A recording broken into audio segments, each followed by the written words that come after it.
What is up, gangsters? I am Jack, and this is gaming news for February 22nd, 2016. God, that was loud and terrible of me, and I'm sorry for that. What's up, guys? I'm Jack, and this is news for this week. The first bit of news I have is that somebody recorded 50 Elite Dangerous commanders warping out at the same time in Elite Dangerous.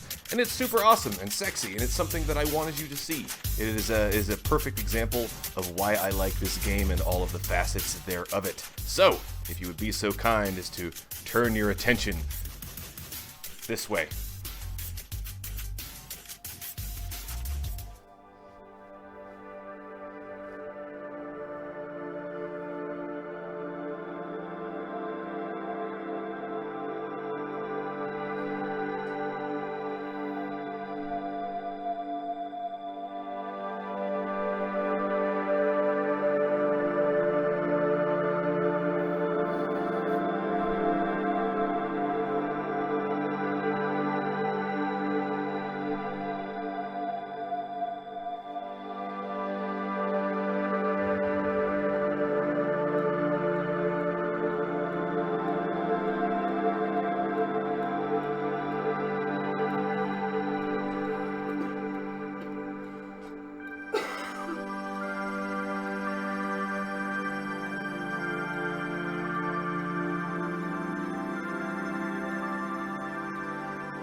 Now, you're only ever supposed to have 12 players at any given point in any instance in Elite Dangerous, but through some clever manipulation of the team or wing system, they managed to get 52 users inside of one area in front of a black hole before having them all jump into hyperspace and move to new systems, so it looks like blue. It's awesome.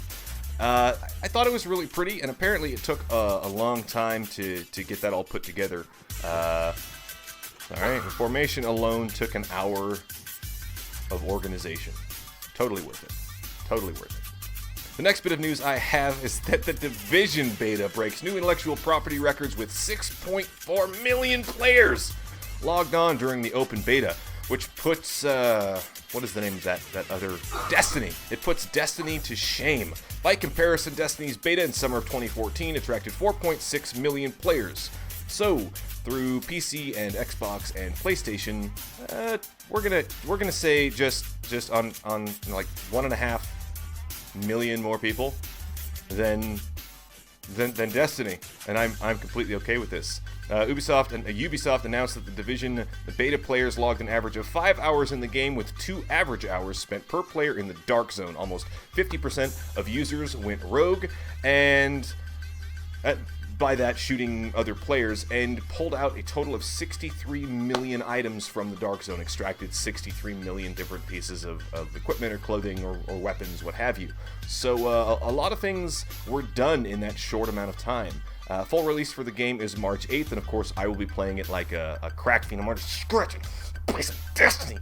But yeah, I'm super stoked for it. So when that game comes out, expect to see a lot more of it. The last bit of news I have is something that was brought to my attention from somebody who is a part of the Twitch and YouTube community. A game called Zombie Raiders, which was released on Android for its beta. So the game was released in beta for mobile platforms, and a bunch of people downloaded the game. People who had been playing the game for a while found that there was a duplication glitch that was allowing them to duplicate items to get more money.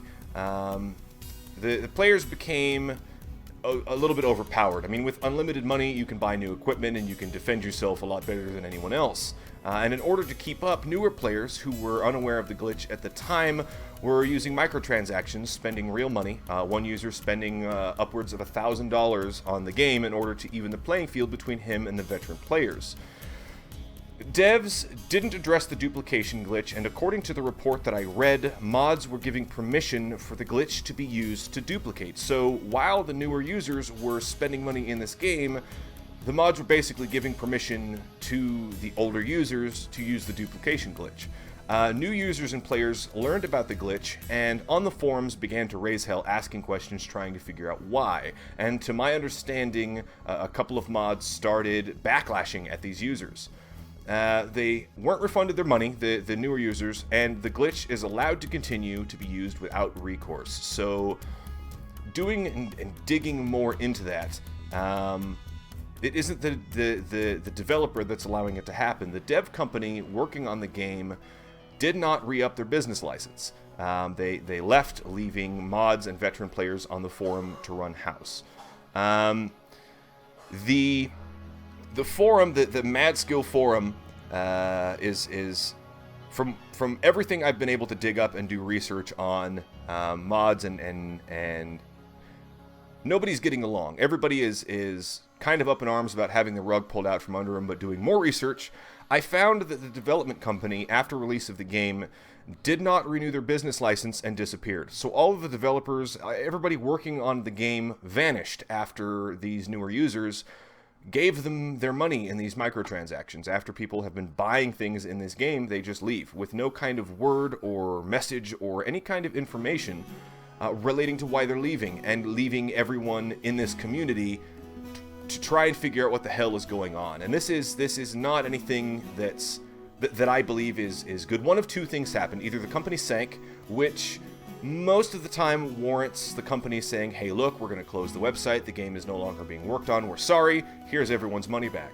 Alternatively, and I really hope I'm wrong with this, the development company dipped out. They just left with people's wallets, leaving the moderators on this forum to foot the bill and try and fix things. But they don't have the ability to work on the game, so they're left with a broken, incomplete title, trying to help people who also want to play a broken, incomplete title, while at the same time trying to assist new users who have been spending money on this game when there's no longer a company to ask for a refund from. The company no longer exists. I'm in the process right now of doing some legal research to try and get these users their money back. It's not, I mean, this isn't a crusade that I'm on. This isn't anything short of you're screwing with people. You're screwing with your player base, you're screwing with your fan base, you're screwing with the consumer, and you're lying to them. And the reason I stopped working for the internet service provider I was working for tech support was shady business practices, being asked to lie to customers. That is not okay. So with that, I'm going to be, again, doing some research. I'm not going to give any dates or time frames as to if and or when I have an update, I'll definitely let you know. I will be leaving links for these stories, including some links for some forum posts in the Mazgill forum, the developer of excuse me, the developer of Zombie Raiders, so that you have the ability to go and do the research yourself. Anyway, yeah, I'll leave the links below if you're watching this on the YouTubes. If you're watching this on the Twitch, however, I will be back with Jester, and we are going to be finishing Portal 2 here on Jack Wolf Gaming, the baddest fucking channel on Twitch. Cheers.